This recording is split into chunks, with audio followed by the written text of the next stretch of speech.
Hi, good evening, everyone. Welcome to tonight's program here with the Historical Society of Pennsylvania.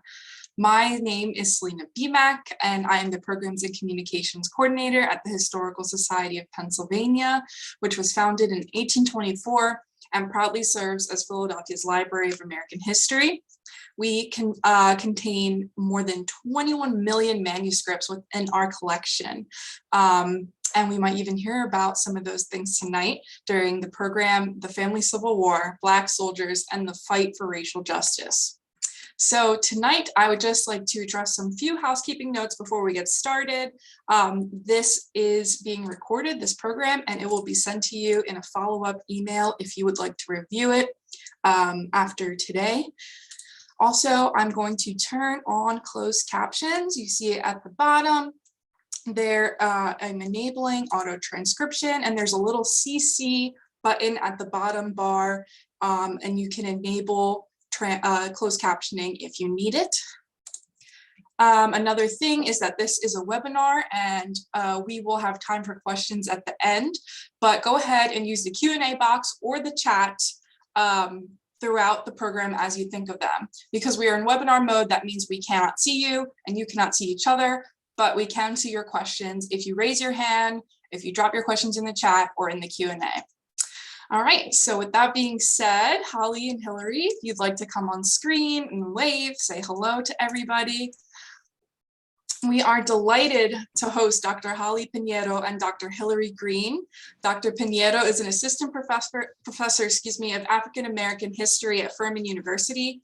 He is the author of articles in American 19th Century History, the African American Intellectual History Society's Black Perspectives blog, and the Journal of Civil War Era's Muster blog.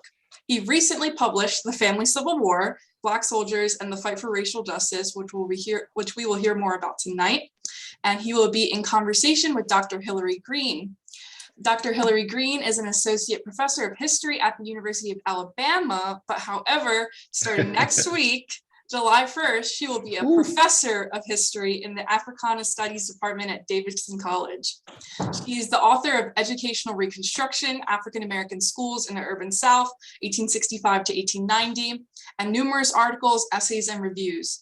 She also serves as the digital media editor of the Journal of the Civil War Era's Muster blog. At present, she's working on a second book manuscript exploring how everyday African Americans, including rural Black Pennsylvanians, remembered and commemorated the Civil War from 1863 up until the present. So tonight, Dr. Pinheiro and Dr. Green will examine the ways in which Black soldiers and their families and communities served in the Union forces and then battled with the government following the end of the Civil War to earn recognition of their veteran status. So with further ado, I will let you both take it away. Well, I'll just, Hillary, go ahead. I was going to say, thank you for that lovely introduction. And thank you, Holly, for writing this fabulous book. And a fabulous book that centers the voices of Black Pennsylvanians, in particular Black Philadelphians. For those in the audience, it was referenced in the talk, my mother's family is historically from Franklin County, Cumberland County, and Fulton County. They served in the Civil War. Many of them came through Camp William Penn. They are AME and AMEZ members, and they still live in those counties. So for me, anytime I see Black Pennsylvanians, I'm happy. Anytime I see Black Philadelphians in the Civil War experience, I'm happy. Anytime I see families and their wives, their daughters, their children, and their ongoing fight for recognition beyond the men's lives, I'm happy. So for me, I want to say thank you, and it asks a simple question as you come on. What inspired this book? All right. Thank you for that amazing introduction. Thank you, soon to be full professor, Dr. Green. Thank you to HSP, to Selena, but also to Justina for making this happen. The short version of what inspired this, and I realized this as I was working on it over time, it was a way to answer questions about my own family. My mother served for 25 years in the United States Navy. I was raised internationally, and I've always struggled with our dynamic, particularly when someone says something like, thank you for your service. and doesn't acknowledge the other people that have supported her and people like her that have sacrificed, to have struggled to remain in contact. But also my family as a whole was very committed to making sure that I knew Black history as a young child. And truthfully, my obsession with the film Glory. I love that movie, but I think that there could be more to it, particularly situating what does it mean for Black families in that phenomenal film. There is more that could be done. As one of the quotes of Morgan Freeman says, he left his kinfolk in Bundy. That line always makes me cry. I'm a crier, just anyway. But that line hits me real hard because I often think about what would his family think of his experiences. What would they think, unfortunately, with the news of a disability, with the news of him being deceased, or issues of unemployment if he survived the war? And that we have to understand communities, that we have to understand that Black families, especially those women in those households, are extremely important, and ignoring their stories ignores true American history. Yeah, and that became very clear because why, like in this very, I have to plug it, in this very short book, it is so rich, and you do something that a lot of scholars don't always do. The lived experience of African Americans, in particular, you chose the working class Black Philadelphians and the 185 odd individuals that you have identified in the appendix. Right. Why Philadelphia, and why this 185 people? And what do you hope we can glean from their experiences before the Civil War and how that informs the rest of the war? So part of this is an extension of my dissertation, which looked at Black New Yorkers and Black Philadelphians. Truth be told, I have family in both of those cities. I was a broke grad student, and I wanted to choose locations where I had family, where it was easier financially to do the research. And also, I have family members who are connected to the Philadelphian AME Church, so there was that connection as well. For me, this is about working class Black families and some who go beyond that, but unfortunately, due to systemic racism and gender discrimination, seeks to repeatedly and continuously oppress them, though it's the communities and families that refuse to ever give in to those oppressors. Because I do want to make sure for the audience or anyone that is interested in this, that this is a way to talk about uplifting and this long generations long fight for equality, for, in the truest sense of the word, in these conversations we have today about systemic racism, about social and racial justice. These families were doing that. These are working poor, working class people who are doing extraordinary things that fundamentally change the United States, spoiling the end of my book, also make connections to the First Lady, Eleanor Roosevelt, and they are fundamental, in my opinion, to understanding these key historical moments, but also reshaping them in ways that are more inclusive and, I believe, more realistic to their lives. Soldiers then, now, and in the future need their communities and families for support. And for whatever reason, scholarship and even some public conversations ignore Black families, especially those who are never enslaved. I do want to acknowledge, I am in no way ever going to say that we should not talk about freed families' experiences. I have relatives on my mother's side that were formerly enslaved in South Carolina and in Florida. But I was very interested in what is life like for people navigating in locations where slavery is illegal, and how are they trying to survive against racism that finds, sadly, a way to oppress them, while also having to take on military service for a multitude of reasons, including the ending of slavery. As I tell my students, sadly, that does not mean racial and gender discrimination ends, but these people are inspiring and they deserve just as much attention as those in uniform. Yeah, and that became very clear. And my family, the one that I talk about in my book, Joseph Lane, 22nd USCT, he was a literate rural farm laborer. He comes back, his life wasn't always great, but he taught his daughters to remember the Civil War and honor that sacrifice. And that's something that you really show in this book. And one of the things I really appreciated first and foremost, you connect your history to the long African-American scholars who've been doing this work for over 130 years. And that scholarship, you're also bringing them into the conversation because you're showing through the recovery and recirculation of these people's personal stories that one, their families never forgot them. Right. Black scholars definitely didn't forget them, and their communities did not. So the question I have is, it's going to be a hard one for you. What were your two favorite case studies that you revealed during your in this book? There's so many that I can count on and can name. I want to hear from you. What are your two favorite individuals or families or examples of your 185 men and families? So yeah, I mean, as Dr. Green points out, this is about 185 soldiers, but if we include the families, it's about 1,000 people.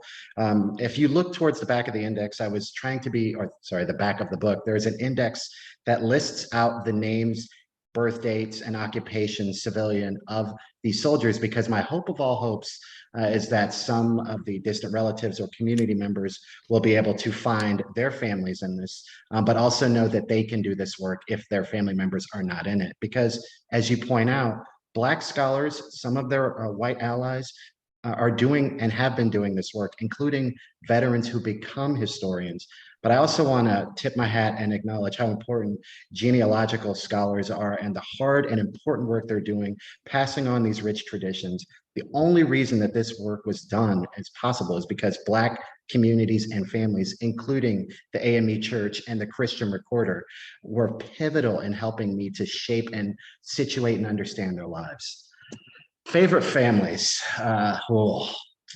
The one of them that I trace throughout is Benjamin Davis and Mary Leighton's family. They actually open up the book, and their story is actually connected to Glory in some tragic ways. But there is, to me, a beauty in Mary Leighton's commitment to her family, particularly that of her newborn son, Jerome, and totally spoiling elements of the book, she forces Benjamin at Camp William Penn to acknowledge that their son from a common law marriage is legitimate. And that soldiers at that time and later remember what they say, yeah, that was awkward. But to me, it's her agency in forcing public recognition for the legitimacy of that family is one of the key reasons that their stories are told and documented in the pensions. I'd say the others for me are Patience and George Buck and their very tragic experiences, partly because George, who was able-bodied going into the war, will get a disability, a physical disability during the war, and that being a cannon shell that will be stuck in the side of his head for the rest of his life and will go what we would understand now as clinically insane. The federal government will decide that not only can they not remove it, but when he dies, that his widow, Patience, can't prove that that cannon shell was put in there from the war. And after years of back and forth with the Pension Bureau, she gets a pension, but then loses it because rumors start to circulate that she's a sex worker, even though there's no proof. And it's those kind of stories, they were difficult. I'm not gonna lie. I would call my mom and just start crying because there was a lot of it's hard to process the reality of these people's lives. But my mom was like, you have to tell these people's stories. They need to be remembered, and you need to do it in a way that is respectful and honest, but also puts them at the center, and they're not victims. Because that is one thing I want to be clear. It's easy to look at this story as tragic tales, but Black women in particular and their families are fighting against the lost or false cause, as Adam Dombey points out. And what Dr. Green has noted, these people are living monuments, and what I call the family's cause. And that we need to understand families are part of the legacy of the war, particularly Black families. Yeah, and that's one of the things that really comes clear, especially because you use the pensions and the Pension Bureau, the pension process. And I know for a lot of families, that was a difficult process. Yes. Can you talk about the pensions and the process of getting a pension and how a way that it's families, but also communities help out with this cause? So I'm just sharing an image or two of what some of the records are in the pension. Hopefully y'all can see this. This is one of the enlistment records for Black soldiers. And, this is federal government document, but it's still, to me, very important in highlighting that there are ways to trace these people's lives. I'm just going to really quickly show you one of my favorite images. So this is not something I ever envisioned I would find in a Civil War pension record, but this is actually a correspondence from one of the daughters of by that point in time in 1939, a deceased soldier, writing to the First Lady during the Great Depression and starting this correspondence that to me was just so powerful. And truthfully, when I held that document, my hand was shaking because I had no idea that I would be reading letters between the First Lady and this Black daughter who was beseeching the First Lady to help her mother, who was unfortunately dying of cancer, to get a widow's pension. So the thing is, what's exciting about pension records is you never know what you're going to find, which also can be extremely frustrating. But I will say that there's a beauty in them for people, even if you're not necessarily looking for, let's say, your relative. The thing is, a lot of individuals, Black and white, men and women, will provide testimony about the case, but then themselves. So I actually was able to learn a lot about Black community members who were not directly the relatives of soldiers, but who would say, yeah, I know I'm supposed to be talking about John's case, but let me tell you about my experiences during the war and how it's still with me. So there's a lot of rich histories in there. Having said that, the pensions are very problematic. They are very discriminatory in the way they view and assess womanhood, particularly for Black women, and the legitimacy of Black families, which is where the title of the book comes from for me, is that these families are at war. To have the federal and state government and military recognize them the way they and their communities saw them. They're legitimate. Those Black women are women. Those Black men are men. It's just that the federal government and even state, government agencies will negatively view them as such because they don't conform to what's appropriate. But it's the persistence to be remembered. I cannot stress enough how amazing pensions are.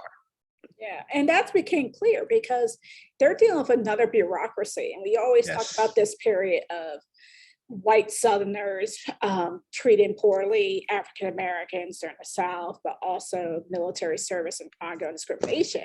But this is a right to life, a right to dignity, and a right to payment for service and recognition of veteran status in a time where veterans are supposed to be proclaimed. But race starts to interfere. So one of the things I love about the pensions too, and I was wondering if you could expand on some of this, is you don't just talk about the soldiers, but there's the widow's pension, there's the invalid's pension, and there's the dependents. Yes. At that, you get the whole, and even the mothers who apply. You really show how this is truly an entire family trying to get recognition because this is either a survival or life based on the result and the income received from it. Right. Yeah, Hillary is right. So hopefully y'all can see this. I'm sorry I keep sharing the screen, but I wanted to show some of the images for those who've never looked at some of these records. So here is an example of a widow's pension. And, just looking at it very straightforward, it may not look like a lot of information, but for me, this is a gold mine, right? So this is John Jackson and his widow, Sarah A. Jackson, applying for a pension. So right alone, I can already find out their residence at the time of the application, the company, the regiment, their marriage date, if they had children, what was the age of the child or children during that application process. And I mean, there's a lot in them. There are, as Hillary said, there are minors' pensions, which usually limit up until someone is about 16 years of age, though there were instances where adults were able to get a minor's pension. It's really complicated. But there's widows' pensions, there's mothers' pensions, and one I don't see often, and I have one example of, is a father's pension, which I argue is very gendered because the assumption is that men would not need to be dependent upon their male sons, which is foolish. But it's these records, this is how partly I'm able to trace their families while also connecting it to city directories and Black newspapers, so the Weekly, Anglo-African, the Christian Recorder, but also the census. That's actually so for those doing this kind of work, the census is really a gold mine. That's where I was able to figure out the employment, particularly for these young men as civilians, the household dynamics. I was able to find out that some of these Black soldiers as young children, where they went to school, if their parents worked, there were some successful Black businesswomen, which is really unique, and owning real estate, which was unique, not even for Pennsylvania, but for many parts of the United States. But also there's stories about tragedy in terms of discrimination. So Francis Hawkins, who will become a soldier, will talk about when he's applying for a pension as a senior, that one of the things he was most frustrated about as a child was his inability to continue to go to school in Philadelphia. Not because he didn't care, not because it was only because racial discrimination forced him around the age of 5 years old to choose whether school or a job was more important for his family's survival. So it's like there's a lot of depth that you can find in these records, including even connections to the Colored Children's Home, and the Institute for Colored Youth. Like there's a lot, and I try to paint that dynamic because I want people who read this book, and I hope y'all do, to understand these people's lives did not stop and start during the Civil War or during Reconstruction. They existed before and for their families long after, and maybe even to this day. And if we want to understand how the war impacts them, we need to understand their life in totality, and that the Civil War is not the first war for these people's lives. Sadly, they were born into a race war that defines their experience in the United States, sadly. Yeah, and that's one of the things that becomes clear, but at the same time, it's an ongoing war, but ongoing war where they're insistent upon their dignity. And one of the things that I have to say is this: you use photography well, and one of the sources I use a lot are Black photography, and you can tell in people's eyes what their sentiments are, but also too an attitude, especially of young boys and young girls. And they're like, yeah, that's my father. Like, this is my mom. You have to recognize me in this space.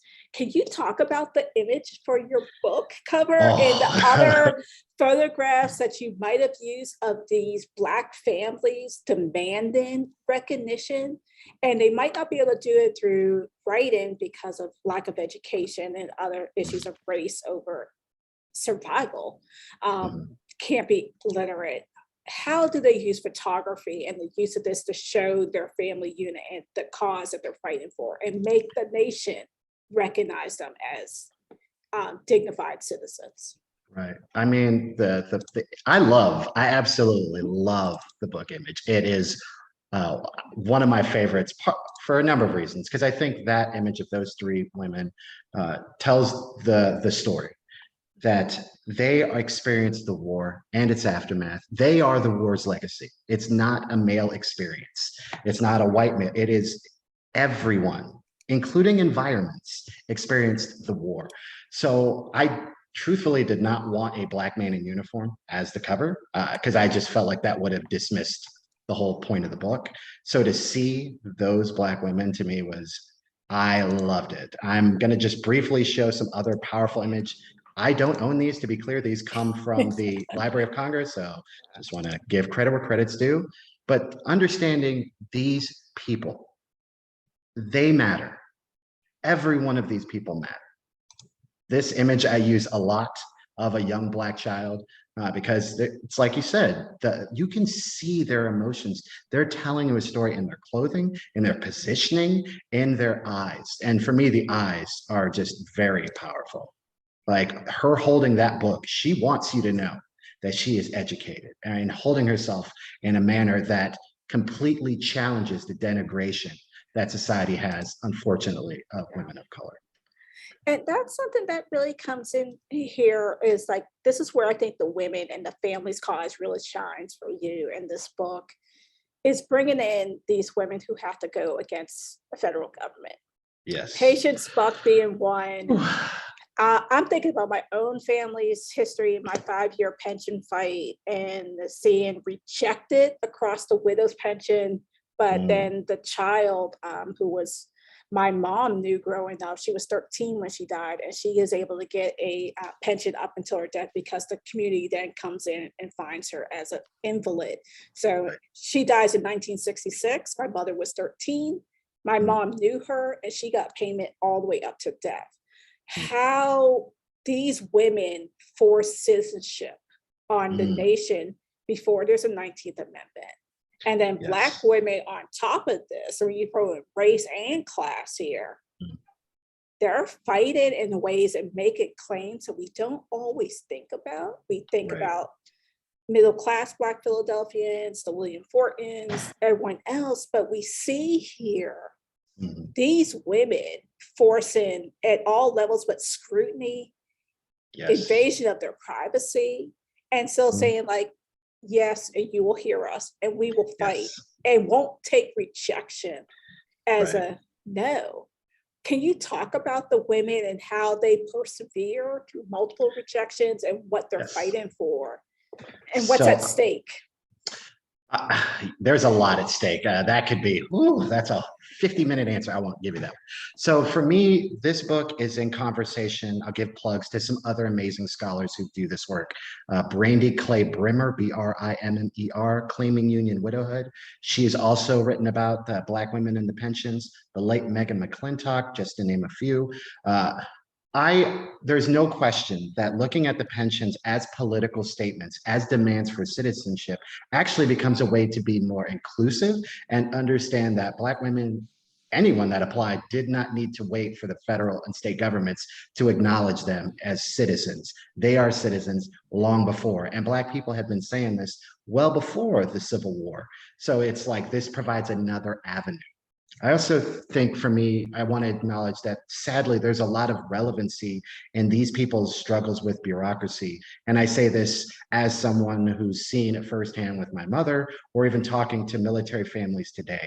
And the bureaucracy and the challenges, as you point out with your own story, is the invasion of privacy into people's lives is something that I don't believe anyone anticipates when they are putting on that uniform, whether it's drafted or volunteering. And that is sadly still today. I gave a presentation once at the University of Georgia, and a Vietnam vet who's a man of color, he stood up and cried, which made me cry. And he said, I see myself in these people's stories and my struggles with the pensions. And what does that say about our federal government and veterans today? And that was a hard question because he's right. And that's not okay. That is not okay. And that's a whole nother conversation. But I do think I hope that this book will continue that conversation, that we must put respect on Black families and Black women's agency and their persistent demands. And I'll just close with, there's nothing more painful than seeing that rubber stamped rejection on an application. However, I love the beauty in that Black women keep fighting even in the face of the rejections. And they're there. And don't ever let anyone tell you that we can't find Black women's voices in the records. I refuse to acknowledge that. They are there. We just have to look at the records that have always been there and to look at them in more uplifting and empowering and realistic ways to their lives. Yeah, and I think that comes in, especially with the widow's pension, but also the children's pension. And the role for some of these children, even up to the age of 16. And then you have the Scotland Orphan School and other things. This is a pathway to education, a pathway to something different. So how do these children pensions, and sometimes through their mothers or sometimes out, because sometimes they both parents at the same time, and they have a guardian there. What's the role of the guardian and these children? I know, I'm just gonna throw all of this out. Right. No, I mean, so because the children. Your book revealed so much. That's why I was like, let me get the big things out. I will just say that there is more work that needs to be done on Black childhood in the United States history. Crystal Webster, correct me if I'm wrong, Hillary's book. What is the title of her book? Oh gosh, I could see it too. All right, Beyond Childhood, I think. Yeah, Beyond Childhood. But Crystal Webster has written about Black children in, I believe, New York City, and I'm grateful that my book is in that conversation. We need to understand that Black children's experiences, not just with the war, but in general, that racism did not see age. And that unfortunately it impacts them at a very early age, well into their later years. The children's pensions are extremely messy. And part of that is because of the federal government and the Pension Bureau in particular's obsession with legality and essentially punishing Black families, more specifically Black women and the children from those relationships, for them not getting a legal marriage. And for me, that was one of the hardest things to really tackle, because these families and their communities say they're Mr. and Mrs. That is the child of those two individuals. The federal government comes in and says illegitimate. And that one quick stroke of an assessment, that stamp, is enough to denigrate and humiliate and devalue these people's lives. That should have nothing to do with the Civil War and military service, but to the federal government, it has everything to do with it, because the pensions at one point in the 19th century are the majority of the United States federal budget. And since I see Harriet Tubman in there, I do want to also throw out a nod that Harriet Tubman is extremely important. I also want to put some respect on Susie King Taylor, who was a formerly enslaved woman in the Carolinas, and her life needs to be amplified more in relation to Black military service as a nurse and as a Black woman, because she documents her transition from bondage to becoming a nurse. I believe it's in the first, the 1st South Carolina, which becomes the 33rd United States Colored Infantry. She's a nurse. She talks about she is very good with a gun and likes to use it, but also talks about the history of disability, which is an important point to this story, and the unemployment issues for her husband, who was a Black veteran. So it transcends Pennsylvania, not even Philly. Sadly, military service does not give employment opportunities and uplift in the ways that some are advocating. It's that Black communities will force the issue, and one of those being through the pensions. Yeah, and that became abundantly clear. And not only are they forcing the issue, they also force the issue with demobilization and having. Yes. There are in Texas some of these regiments out here. Some of them are not there. They can't come home right away. And for these families, they need them back. Can you talk about even delayed mobilization and being in Texas and their families like, we need you to come home. We need furloughs. We need these other documents. So yeah, I mean, this is as I've tried to explain the book to people, even though it's about Black Philadelphian families, they're going everywhere. Part of that is because of military service, is putting these men that, they're going to be, first and foremost, a number of these Black regiments. So I look at the 3rd, the 6th, and the 8th.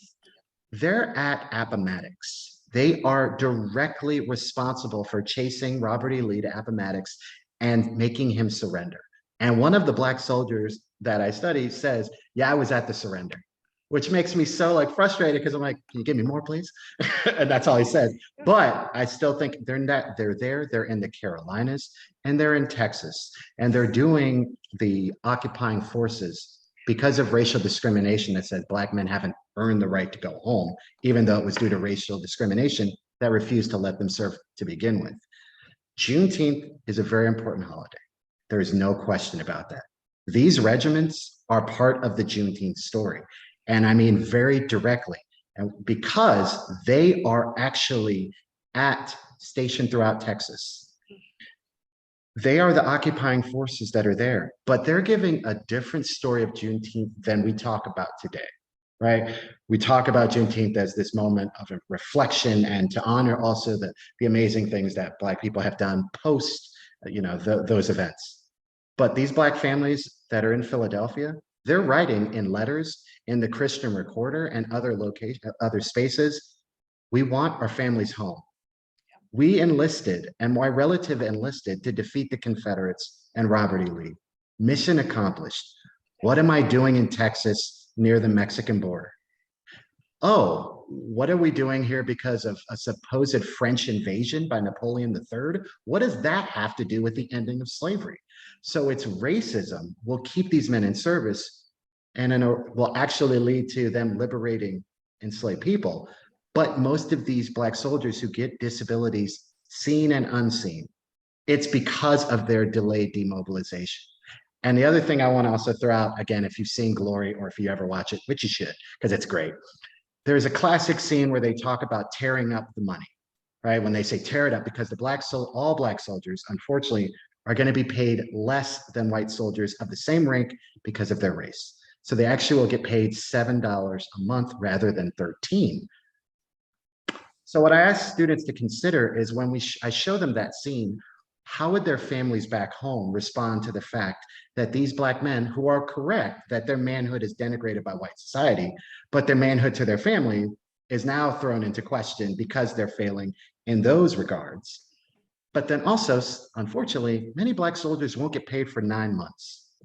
If we look at military service from an employer and an employee relationship, they have been lied to. And as I tell my students, if Furman don't pay me on the first of the month, one of y'all are teaching because I ain't coming in, because I have responsibilities and commitments and bills that are going to press over this job, right? And so if we look at them as people, when someone deserts, they're not cowards. They are men with lives and people and just wanting to live. Yeah. And once we look at them that way, we can stop using these terms that some people do about cowardice when we talk about desertion particularly.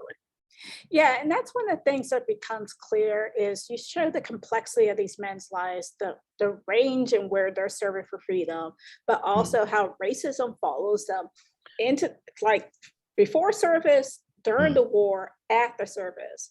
But yet they're still doing a whole nother definition of what is manhood, what is family. Right. And they have counter definitions that don't always fit categories. So because I'm looking at like, I want to make sure I'm not too far on time here. I know we have questions coming in. Yes, I definitely want to get some questions. So first thing is first, what is the big takeaway for the audience and those who read this book? And especially not just those who are academics, you're like, yay, we're happy, because I'm super happy for this book. But just everyone else who decides to pick up this book at Barnes & Noble or see it on Amazon or see it somewhere else. So first and foremost, like I've been studying these people for over 10 years. So it's like they're my families. I'm not saying I'm related to them, but it's just like I've been entrenched in telling their stories. And my hope of all hopes, like I kid you not, to be able to be in this space, having done research at HSP, having done stuff with the Library Company of Philadelphia, I'm very emotional right now because I do not take lightly this opportunity. One of the things my hope is in terms of the takeaway is that we need to recognize Black people and their families. And that if we're going to talk about the Civil War and the Civil War era, or even after, that we need to understand how communities and families are essential to that story. I personally am going to be disappointed going forward because I would say James G. Mendez is another scholar who wrote A Great Sacrifice, which is also about Black Philadelphia. So I wanted to give a plug there. There is a number of people, not just scholars, who are committed to telling the stories of Black families. And that we, as society, need to acknowledge their part of American history. Or as I've shown in one of my other works, they're actually part of global history because some of these soldiers travel the world. All right, so it's like, if we're gonna talk about history in a more inclusive way, it needs to be from a family perspective. I'd also my hope of all hopes is that people are interested to buy this, that you do encourage your local libraries to adopt it. If there's any way to get this into the public school system, to the community colleges, I went to a community college, just let me know. Like, I will do whatever you need to make that possible because I want this book read. I want people in Philadelphia to be able to be like, hey, you know, this might be one of your family members, or inspire someone else to do similar work. Yeah, and then my last question, because I have to ask, because we bantered and talked about this all the time, especially as like my mother's family is so rooted in the central part of the state, but yet Philadelphia for them is more about going to conference every year, but also too, this is the starting point of their Civil War. So what's next? Because I kind of know, and how can you bring in more people outside of Philly, more so the rural communities who a large number of them came through and interacted with your sample set during their time? So I need a hobby. I've technically got 3 books that are rumbling in my head, all about Pennsylvania, and Black Pennsylvania to be specific. But the most pressing book is going to hopefully focus on Camp William Penn. And I also want to just give a plug that we need to give more respect to Lucretia Mott and her family for donating the land that becomes Camp William Penn. For whatever reason, historians in particular downplay or ignore her role, which is very frustrating. But I want to talk about the process and experiences of all Black Pennsylvanians who enlist and serve in one of the 11 Pennsylvania USCT regiments, and what is their experiences like at that space. One thing I've already been able to find is that a number of the soldiers in the 3rd, the 6th, and the 8th USCI that serve from Pennsylvania aren't from Philly. They're coming from all other parts of the state and many rural areas and towns and counties. And to me, that is very impressive, because one of the things I'm going to track is the transportation networks, and to highlight the persistence and the commitment and the financial commitment that these people make to go in the hopes of enlisting, because many may not be able to for a number of reasons. But also some of the things I found through the Christian Recorder, a number of Black people get married at the campsite, which I still am trying to wrap my head around for a number of reasons. That was normal in the South, particularly in the former Confederacy, but I didn't see that particularly in places like New York State. So to me, it's that Black communities are using Camp William Penn to redefine themselves, as I'm going to argue, for inclusion in the national family. So the next book will be Black Pennsylvania. So which is going to run counter to the first book, but like, to me, these are ways to highlight these important people's stories, and they will always center on family experiences. And I am so grateful for that, because for me, Camp William Penn, it's the train to war, the train home from war, but also the train for the Grand Army of the Republic, Black Regiment, several units out filling the surrounding area throughout that thing, the excursions, but there's also a network of Black Pennsylvanians through the train because of Camp William Penn in many ways. I think is an important story to tell. And then I can also say, what about the rest of us in the state? I can always talk to you on that one. Right. So, because rural Pennsylvania still has something in there too, but I love how you brought in and really got the marginalized on the margins of Black Philadelphia and their service and their families' fight throughout this time period, and showing how it was a long struggle. And that struggle just didn't end at the time of enlistment or the time of mustering out. Right, right. Thank you. All right. Do we want to open it up for audience questions? Yes. I've seen a few. I've seen a few, so I'm trying to come in. Right.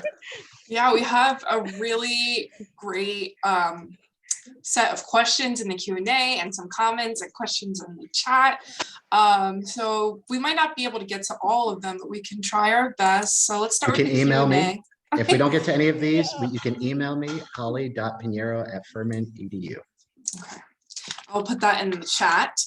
And but let's get to some questions from the Q&A. Yes. So from John in the Q&A, he says John stumbled upon a case study story that involves the process of widows applying for Civil War pensions when their husbands had passed away. What was the process for widows securing agents to apply for these pensions? Oh, yes. Well, agents, and then also the lawyers, like and the struggle for witnesses. There's a number. I'm not at my office, so I don't have all the books behind me to immediately turn to. But I would say if you're trying to understand that, just some plugs for scholars. Megan J. McClintock, her dissertation, she's recently passed away not too long ago. So I always want to acknowledge her amazing work. Brandy Brimmer, and Tara Hunter, Chandra Manning, and others have written, Larry Logue. The pension agents are very complicated. And what I mean by that is they, at least in my opinion, can determine whether an application even is approved or continues to go in the process. And I've only seen one case in the hundreds of pensions that I've looked at of a pension agent who were usually white men, who actually showed sympathy on Black families, particularly Black women. Sadly, pension agents are very freely using racially and gender discriminatory language. So they'll say things like, this is a ignorant colored negress, and things that I'm just like, what? But then also pension agents, which is usually going to involve sometimes a committee, will demand that widows in particular, depending on their relationship and if they can provide evidence, to give extensive documentation about their private lives. And I've learned, unfortunately, way too much about the intimacy of these widows and their deceased soldiers, particularly if the widow had a child before she met. So it's their hard story. But at the same time, I would say to John, look for the language and the ways that these Black women respond to the questions. You can actually see a lot of very defiant and empowering tones, particularly when they say, oh, you want to learn about my private life? I'm going to tell you, right? And they're doing it in such a way that they're not ashamed, but they want to make the pension agent uncomfortable, because why do they need to know that? Yeah, and I've also seen in cases where the hard part is if the widow is pregnant at the time of the death, because they want to say Right. it wasn't a soldier's Yep. child. But the children then automatically got appointed a guardian, and the Right. children were able to get the pension, but the widow doesn't. So it's a lot about the agent sometimes and Right. what they're deciding. But yeah, it's a lot of intimate details and whether or not gender expectation, Black women don't meet up with those Victorian norms a ton of times. I'd also want to quickly add to John's point, like it would depend on when they've applied. So if it's post 1890, that does make it in theory easier to become a pensioner, though that's also when the federal government is, most of the budget is pension. So they're looking to limit that. The other thing is, sadly, just because one becomes a pensioner, particularly a widow, doesn't mean you stay one. Because sadly, once a woman becomes a pensioner, they must remain celibate for the rest of their life. That is actually part of the federal law. And there will be multiple examinations and investigations to prove it. So some women will get removed because there was a man who went inside their house, even if that man was their relative. To the federal government, it don't matter.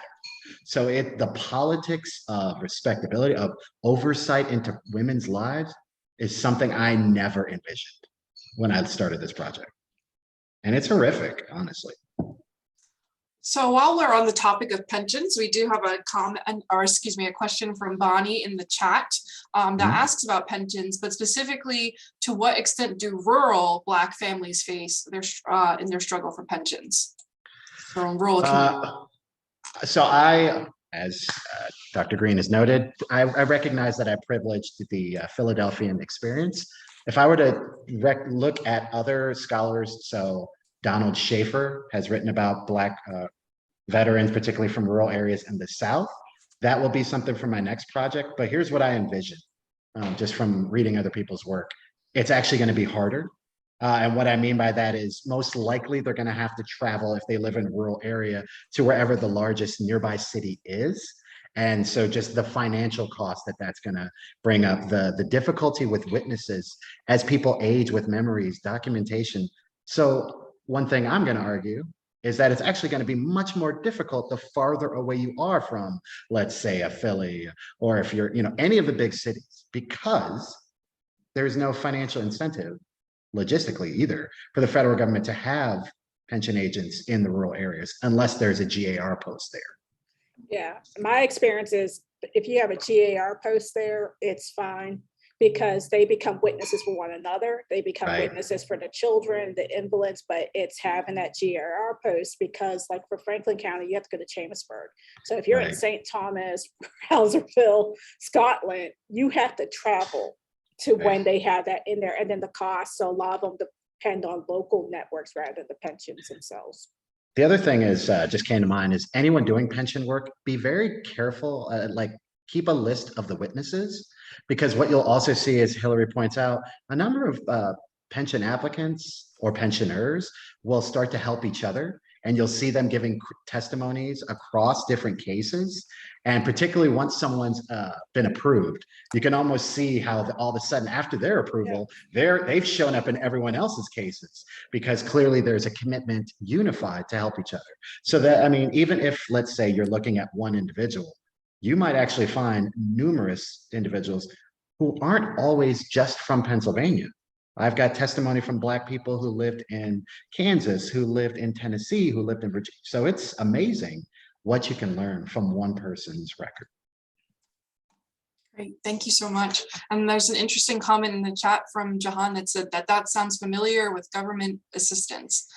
Oh, Yeah. well, I will just close as other scholars have said, the pensions have a history that goes back to the Revolutionary War. And I believe there was at least 18 Black men that were given pensions that connected to the revolution.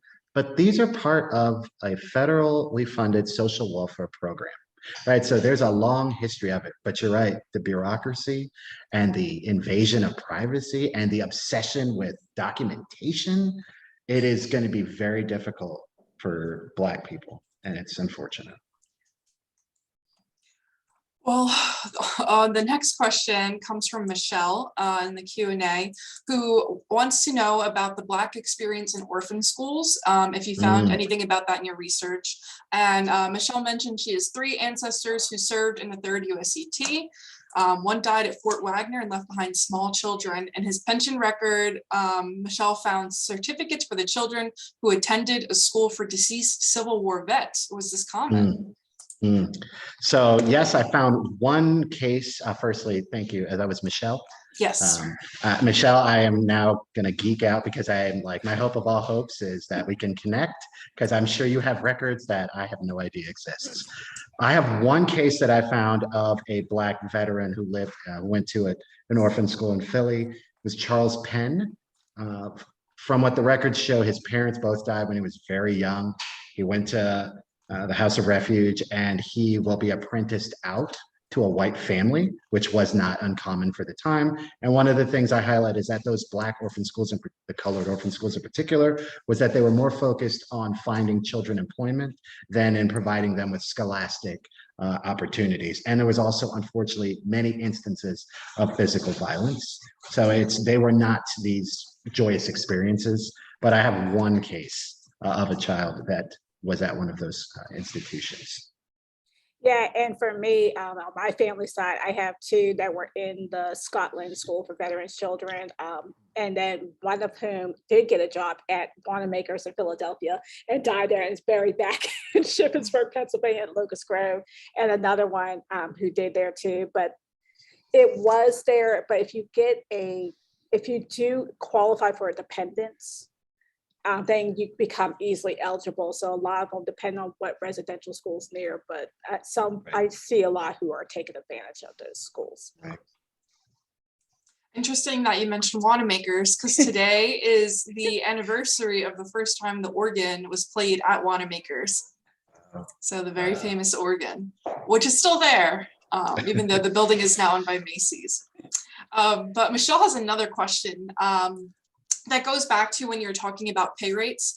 And Michelle asked, were free people of color paid a different rate? In service or just in general, I guess would be my question. The question, well, Michelle says, I saw documentation of back pay owed to my relatives because they were free people of color before they signed up. Yes. Okay. Yes. Okay. So now that's where it gets tricky. So yes, there was a privileging of one's status, whether one was freed or freeborn. And if one was freeborn, whether they said that or there's document to prove it, then they would get more financial incentive or financial pay rates. But unfortunately, all Black soldiers are going to be paid less than white soldiers, even if they're doing the same work. The one tricky thing that I found, unfortunately, or actually this puts more agency on the men, some freed Black people will lie and say they're freeborn. And what I've seen, so for example, one of the individuals that I studied, Jasper Gray, he changes his name to Alan Walker. And in like the 1890s, eventually he's like, okay, I lied. I was actually formerly enslaved.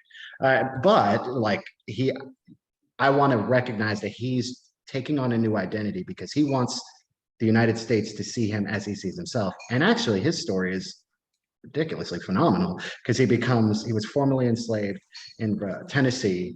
He will eventually become a soldier, serve, and then become a sheep herder in Australia. Then come back and live across this, like from where he was formerly enslaved, and own his own residence. So he travels the world and forces globally people to see him as he wants to be seen. I know that sort of answers her question. We only have a minute or so left for questions, and we have quite a few more. So I'm quickly curious, Holly, if you can just talk about what sources you use from the Historical Society of Pennsylvania. So yes, I used correct me if I'm wrong with the titles, of the Leon Gardner collection, and looking at the Free Military Schools document, the Union League Club, really anything that y'all had related to Civil War era, because I didn't just look at Black families, I wanted to really understand Philadelphia. But I would say there is no question that HSP, I was there so much. I actually can go look on my computer now and see the picture image you make me, people put to, give credit, but like, I loved my time there. And I'll just say the staff there were extremely helpful. I have a love for the commitment y'all have to telling people's stories and to giving us the opportunity to go in this space to do it. And I'll just say quickly to any families please donate your records to the HSP, because people like me who are extreme history dorks, we would love to be able to talk about and learn more about your families and write books and teach at colleges and do presentations about your stories, because we need them. And I say this to so many people, if you don't document it, unfortunately, it's so much harder, and you all have amazing stories that deserve to be told. That's excellent, Holly. Thank you. We are just about out of time. If you're interested in one more question, we can throw one out there, but we can also wrap up.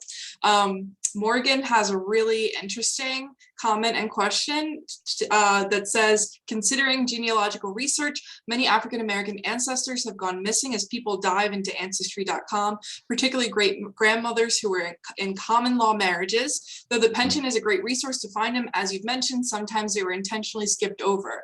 What hints and or words of encouragement can you provide people on this search? So people doing their ancestry. I would say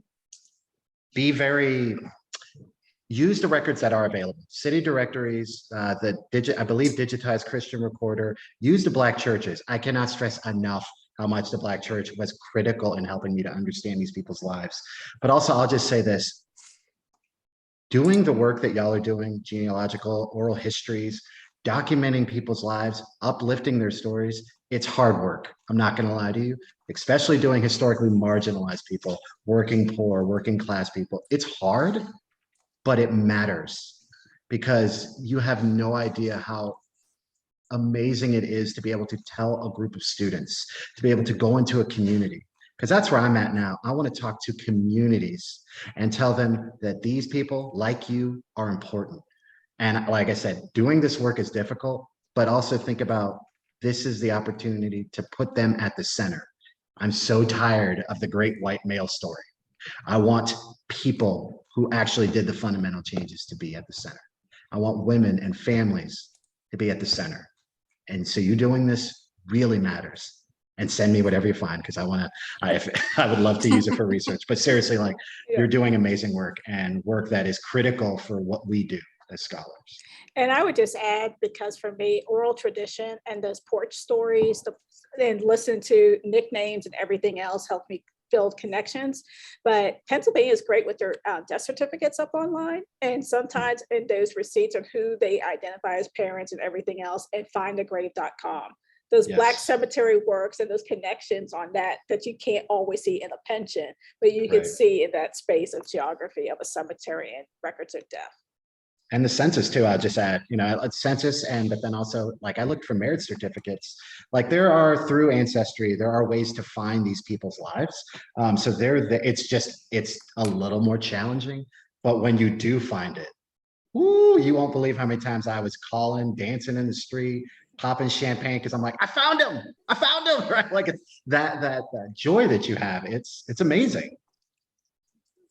That's great. Well, we are definitely over time at this point. There are still so many more great questions. So Holly, of course, I will send you the chat. And if you want to reach out, and if anybody wants to reach out to Holly, his email is also in the chat.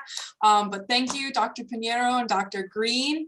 And thank you everybody for attending tonight's event. By showing up and spreading the word, you are supporting the work that we do to preserve these records and to tell these stories. And a particular thank you to our members, because your support is definitely critical to all the work that we do. If you want to keep in touch with HSP, you can sign up for our newsletter. In the chat, it's hsp.org/enews. And I see some people are buying your book already. Yep. Yes, I put links in the chat to both Dr. Pinheiro and Dr. Green's books.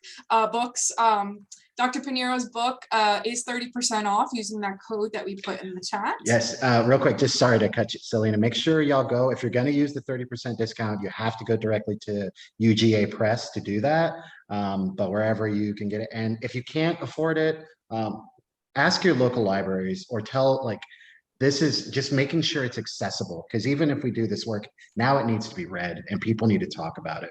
But thank you for being at this event. Thank y'all so much.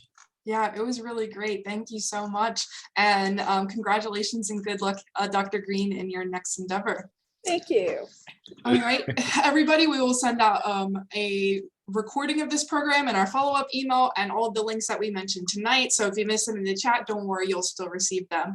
But for now, excuse me, have a good night. It's been a long day. Have a good night and we'll see you next time. Thank you. Bye-bye. All right, bye.